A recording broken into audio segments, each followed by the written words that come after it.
According to data obtained through RTI by journalist Waqas Ahmad, 2013 से 2022 तक जियो news ने तकरीबन 83 करोड़, दुनिया न्यूज़ ने 78 करोड़, एक्सप्रेस न्यूज़ ने अराउंड 71 करोड़ और एयरवाई न्यूज़ ने 30 करोड़, जबकि स्टेट ओन PTV ने ऑलमोस्ट 41 करोड़ सिर्फ और सिर्फ गवर्नमेंट एडवर्टाइजमेंट से कमाए हैं। अस्पताल बनाने पर, हेल्थ कार्ड के जरिए गरीब आवाम को सेहत की मुफ्त सहूलियात पहुंचाने पर। नया पाकिस्तान सेहत कार्ड सबके लिए। वजीर आजम रमजान रिलीफ पैकेज, आप आसानियां बांटें। पाकिस्तान में मीडिया को किस तरह इस्तेमाल किया जाता है, गवर्नमेंट एडवर्टाइजमेंट्स पर कितना खर्च किया जाता है और किस तरह इन एडवर्टाइजमेंट्स के जरिए मीडिया को कंट्रोल किया जाता है। Let's break it down. इस सब को समझने के लिए we will look at 3 different dimensions.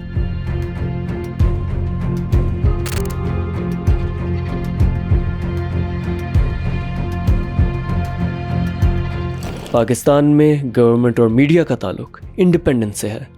उस वक्त 2 बड़े मीडियम्स थे, print media and all Pakistan radio. Print media में उस वक्त 3 बड़े न्यूज़पेपर्स थे, डॉन, नवाए वक्त और डेली जंग, जहां सबसे पहले गवर्नमेंट एडवर्टाइजमेंट्स की शुरुआत हुई। उस वक्त एडवर्टाइजमेंट्स का फोकस पब्लिक अवेयरनेस होता था या न्यू पॉलिसीज़ को कन्वे करना। रेडियो पाकिस्तान भी एक बड़ा मीडियम बना और 1950s और 60s में इसका बहुत इस्तेमाल किया गया।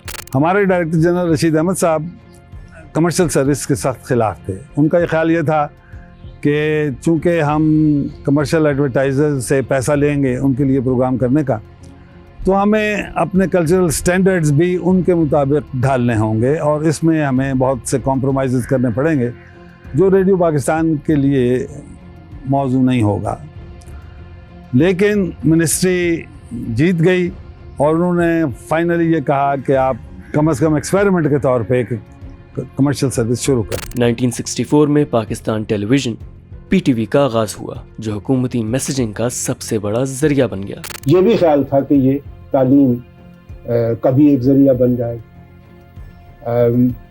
लिहाजा असल मकसद तो उस वक्त ये था। तफरीह का इतना मकसद नहीं था जितना ये था कि मुख्तलिफ सूबों के लोग जो हैं वो एक नेटवर्क में एक दूसरे से आशना हो सके, और ये नेशनल इंटीग्रेशन के प्रोग्राम के हिस्से के तौर पर शुरू की गई थी। पाकिस्तान एडवर्टाइजिंग एसोसिएशन 1973 में बनी और पाकिस्तान एडवर्टाइजर सोसाइटी 96 में कायम हुई, जो एडवर्टाइजर्स की रिप्रेजेंटेशन करती है। 2002 में पेमरा की तश्कील हुई, जिसके अंदर मुख्तलिफ प्राइवेट चैनल्स सामने आए और इस स्टेप ने मीडिया लैंडस्केप को मुकम्मल बदल दिया। जब ये गवर्नमेंट ऑफ पाकिस्तान ने फ्री मीडिया को इनकरेज किया तो हुआ ये कि एक मशरूम ग्रोथ हुई, और फिर 2010 से 2016 के दरमियान average every 26 days there was a new channel, और ये पेमरा की एवरेजेस है। जहां इन प्राइवेट चैनल्स को ये कह के इंडोर्स किया गया कि they will be free from government control, वहीं इनकी गवर्नमेंट एड्स पर डिपेंडेंसी की वजह से इनकी लेजिटिमेसी पर सवाल उठते रहे।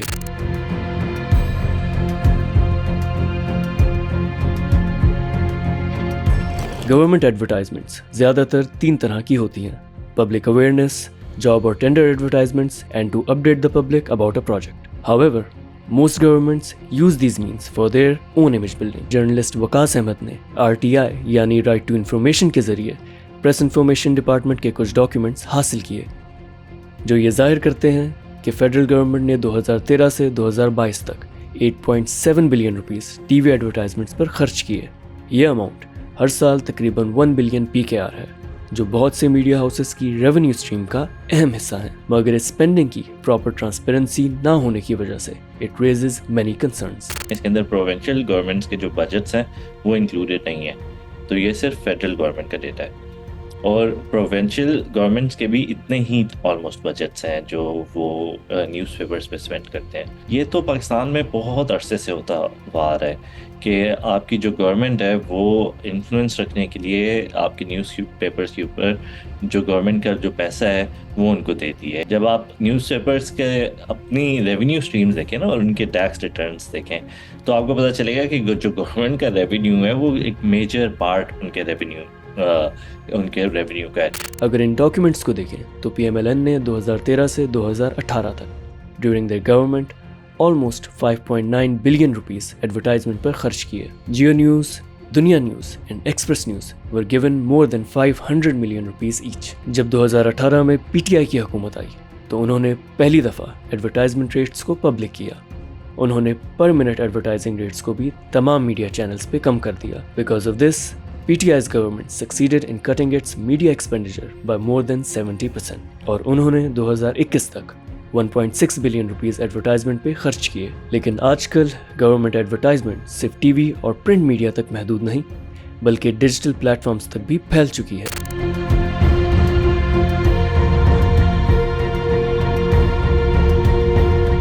In March 2021, the PTI government started working on a new policy to distribute advertisements across different digital platforms. جولائی 2021 میں اس پالیسی کو منظور کر لیا گیا اور 1 billion rupees digital media ads کے لیے ایلوکیٹ کیے گئے. ہر ڈیولپمنٹ پروجیکٹ کے بجٹ کا کم از کم 2.5% اویئرنیس کیمپینز کے لیے رکھا گیا. اسی طرح 2024 میں پنجاب کی چیف منسٹر مریم نواز شریف کے 100 ڈیز کمپلیٹ ہونے پر سیلیبریٹیز نے حکومت کی اچیومنٹس کو سراہا جسے ایک پیڈ کیمپین قرار دیا گیا. اس کلیم کو سپورٹ تب ملا جب ایکٹر بلال قریشی نے ایک اسکرین شاٹ شیئر کیا جس میں انہیں پیڈ کیمپین جوائن کرنے کی آفر دی گئی جو انہوں نے ریجیکٹ کر دی. انفلوئنسر ہونا نا یا پبلک پرسنالٹی کسی قسم کی بھی ہونا ایک ٹرسٹ ہوتا ہے کہ ہم پبلک میں بھی بیٹھے ہوئے ہیں, کچھ پبلک میں بات کر رہے ہیں, لوگوں کو ہم ایک چیز سب سے پہلے بتا رہے ہیں کہ ہم جو بولیں گے ہم وہ چیز بولیں گے کہ جو ہم فیل کرتے ہیں. اگر آپ کلیئرلی نہیں بتا رہے کہ مجھے اس چیز کے پیسے ملے ہیں اور میں کسی کے بیہاف پہ ایڈورٹائز کر رہا ہوں یا میں نے یہ پروڈکٹ یوز نہیں کیا لیکن مجھے یہ پیسے مل رہے ہیں تو میں اس کو اسپانسر کر رہا ہوں, اس طرح کی جو ساری جو کیویٹس ہوتے ہیں جو آپ کو بتانا پڑتا ہے وہ اگر آپ نہیں بتا رہے تو آپ دھوکہ دے رہے ہیں اپنے آڈینسز کو. سوشل میڈیا پہ شفٹ کی وجہ سے mainstream media is now facing a crisis. جب PTI گورنمنٹ نے 2018 میں میڈیا ایکسپینڈیچر کم کیا تھا many channels went under downsizing. یہ ایشو ظاہر کرتا ہے کہ زیادہ تر چینلز گورنمنٹ ایڈ ایکسپینڈیچر پہ ڈپینڈ کرتے ہیں. اس وقت سب سے زیادہ مشکل تو صحافیوں کو اس بات کی آ رہی ہے کہ انہیں میڈیا مالکان جو ہے برطرف کر رہے ہیں, ان کی سیلیوں میں کٹوتی کر رہے ہیں اور وجہ وہ یہ بتا رہے ہیں کہ مالی بحران کا شکار ہو گئے. یہی میڈیا مالکان گزشتہ دورہ حکومت میں اربوں روپے کے فنڈ لے کے گئے. ساتھ ہی حکومت کی طرف سے میڈیا پر کنٹرول بڑھنے کا ایشو بھی سامنے آتا رہا. ڈان نیوز پیپر نے رپورٹ کیا کہ اکتوبر 2024 سے ان کو فیڈرل اور پنجاب حکومت نے ایڈز دینے سے انکار کر دیا ہے جس کی وجہ سے Dawn is also facing financial problems. Now the big questions are کہ کیا پاکستان کی گورنمنٹ ایڈز کا ٹھیک استعمال کر سکتی ہے اور کیا میڈیا انڈسٹری گورنمنٹ ایڈز پر انحصار ختم کر کے آزاد اور سیلف سسٹیننگ ماڈل اپنا سکتی ہے.